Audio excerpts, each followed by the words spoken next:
नमस्कार, स्वागत है आपका इंडिया न्यूज 28 में। आइए बात करते हैं इस वक्त की बड़ी खबर की। मत्स्यजीवी सहयोग समिति ने जिला मत्स्य पदाधिकारी पर लगाए गंभीर आरोप, उच्च स्तरीय जांच की मांग।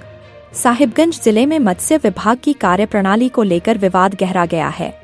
राजमहल प्रखंड मत्स्यजीवी सहयोग समिति लिमिटेड ने जिला मत्स्य पदाधिकारी पर गंभीर अनियमितताओं का आरोप लगाते हुए उपायुक्त, मत्स्य निदेशक तथा अपर समाहर्ता को शिकायत पत्र सौंपकर पूरे मामले की उच्च स्तरीय जांच की मांग की है। समिति के मंत्री लखन दास, सदस्य मोहम्मद अकरम हसन समेत अन्य पदाधिकारियों ने आरोप लगाया है कि जलकरों एवं तालाबों की बंदोबस्ती, राजस्व वसूली तथा मत्स्य विभाग की विभिन्न योजनाओं के क्रियान्वयन में सरकारी नियमों की अनदेखी करते हुए मनमाने ढंग से कार्य किया जा रहा है। समिति के अनुसार वित्तीय वर्ष 26-27 के लिए जिले के 57 जलकरों एवं तालाबों की कुल बंदोबस्ती राशि 4.78 लाख रुपए निर्धारित की गई है। इनमें से लगभग 20 तालाब वर्षों से अनुपयोगी हैं और पूर्व में भी किसी सदस्य ने उनकी बंदोबस्ती नहीं ली थी। इसके बावजूद अनुपयोगी तालाबों को सूची से हटाने के अनुरोध पर विचार नहीं किया गया और सभी जलकरों की बंदोबस्ती समिति पर ही थोप दी गई। समिति का दावा है कि इससे संस्था को आर्थिक नुकसान हो रहा है तथा उसके करीब 720 सदस्य आजीविका के संकट से जूझ रहे हैं। समिति ने अपने ज्ञापन में पूरे मामले की निष्पक्ष जांच कर दोषियों के विरुद्ध कार्रवाई करने तथा अनुपयोगी जलकरों को बंदोबस्ती सूची से हटाने की मांग की है। जिला मत्स्य पदाधिकारी ने आरोपों को बताया निराधार। इधर जिला मत्स्य पदाधिकारी वीरेंद्र कुमार बिन्हा ने समिति द्वारा लगाए गए सभी आरोपों को सिरे से खारिज करते हुए उन्हें निराधार बताया है। उन्होंने कहा कि पिछले वित्तीय वर्षों में समिति का कार्य संतोषजनक नहीं रहा और उसके संचालन में भी कई स्तरों पर लापरवाही सामने आई थी। इसी कारण विभाग समिति के कार्यों को लेकर पूरी तरह आश्वस्त नहीं है। उन्होंने स्पष्ट किया कि बंदोबस्ती राशि जमा कराने और विभागीय नियमों के अनुपालन को सुनिश्चित करने के लिए आवश्यक सख्ती बरती जा रही है। अब समिति की शिकायत के बाद मामले में जिला प्रशासन और मत्स्य विभाग की ओर से क्या कार्रवाई होती है, इस पर सभी की नजरें टिकी हुई हैं। आइए जानते हैं समिति के मंत्री लखन दास, जिला मत्स्य पदाधिकारी वीरेंद्र कुमार बिन्हा क्या कहते हैं। संथाल परगना ब्यूरो मनीष कुमार शर्मा की रिपोर्ट। 2023 में ये प्रखंड स्तरीय मत्स्यजीवी सहयोग समिति के सदस्य लोग हैं और सचिव भी आए हुए हैं।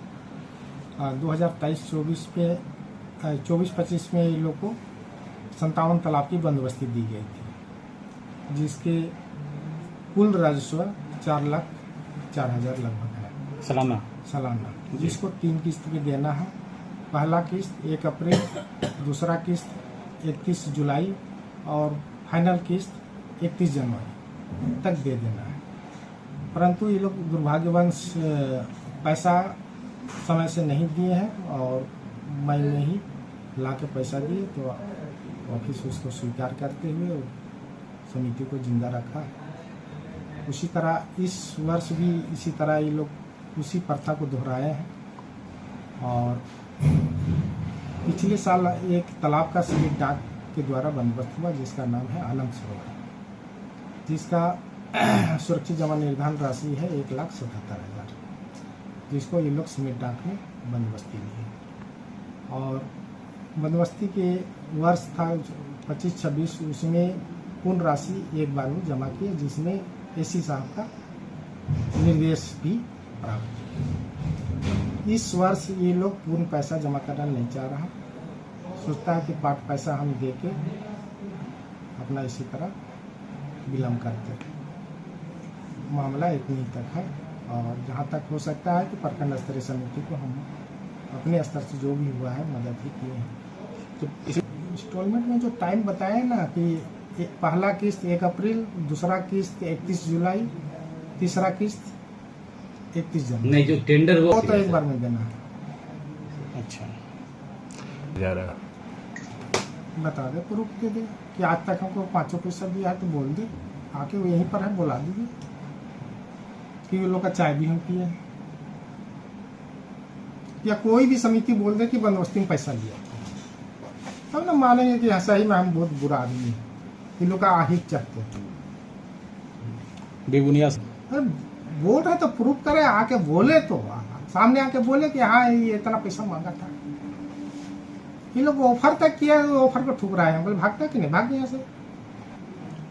हम इतने में खुश हैं, बोले इतने में सब कुछ प्राप्त है। सरकार की जो रेवेन्यू है वो चाहिए तो रहता है वहाँ सरकार को लक्ष्य के अनुरूप उपलब्धि देना रहता है, हम उस पर फोकस करते हैं। आप खाली आरोप लगाने से नहीं ना होगा। समिति लिमिटेड से हम मंत्री हैं। क्या नाम हुआ? लखन चंद्र दास। क्या मामला है? मामला ये है कि सर ये जो हमारे जलकर जो बंदोबस्ती देते हैं, ये अप्रैल महीना से हमको घुमा रहे, पैसा लेके आते हैं जमा करने के लिए, ये जमा नहीं लेते, बोलता है नहीं हमको फुल पैसा चाहिए। जो हमारा संविधान में लिखा हुआ है 1/3 जमा करने का, जिसमें से हम 50% जमा कर रहे हैं, जो जमा है हाँ वो जमा नहीं ले रहे, बोलता हमको फुल पैसा चाहिए और रसीद काटेंगे, हमको 50,000 पहले घूस दो तब हम रसीद काटेंगे। कौन ये मांग हमको रहा है बोल रहा देवबो साहब। अच्छा, तो बंदोबस्ती जो की गई थी कितने सालों के लिए की गई थी? 3 साल के लिए देते हैं। कौन तीसरा साल है ये? हाँ ये तीसरा साल है। अंतिम साल नहीं है? तीसरा साल है। अच्छा, ये इसमें हम लोग लेने के लिए आए, दूसरा साल है। अच्छा, कोई टेंडर हुआ है बोल रहे उसी जमा करना, लेकिन 1,77,000 में डाक हुआ, हाँ, जिसमें डीसी साहब एसी साहब को लिख के दिए हैं जांच के लिए। तो एसी साहब बोला नहीं, ये आप आधा पैसा जमा कर लीजिए, 50%। आधा आधा दूसरा किस्त में जमा करना होगा। ये कौन बताए? एसी साहब। एसी साहब तो ऑर्डर भी किए, ऑर्डर के भी किए हैं। कॉपी कहाँ है ऑर्डर का? है एसी साहब का भी ऑर्डर नहीं मान रहे हैं, बोलता हम कुछ नहीं जानते, डीसी एसी हम कुछ नहीं जानते हैं। तो एक बार ही बोला जा रहा है जमा। कितना पैसा मांग रहा है घूस? 50,000 रुपया। हम कहाँ से देंगे 50,000? एक तो समिति ऐसे ही लॉस में चल रहा है। 1,32,000 रुपया 24-25 में लॉस दिए हैं, 25-26 में 1,30,000 रुपया, और 26-27 में इस साल कम से कम 2 लाख से ऊपर हमको लॉस होगा। तो आप डिमांड क्या करते हैं? क्या आपकी मांग क्या है? डिमांड है आपका? हमारा जो आधा पैसा है वो लेके हमको रसीद काट के दे, जो आधा जो बचेगा वो हम दूसरा किस्त में जमा करेंगे। चलिए ठीक है।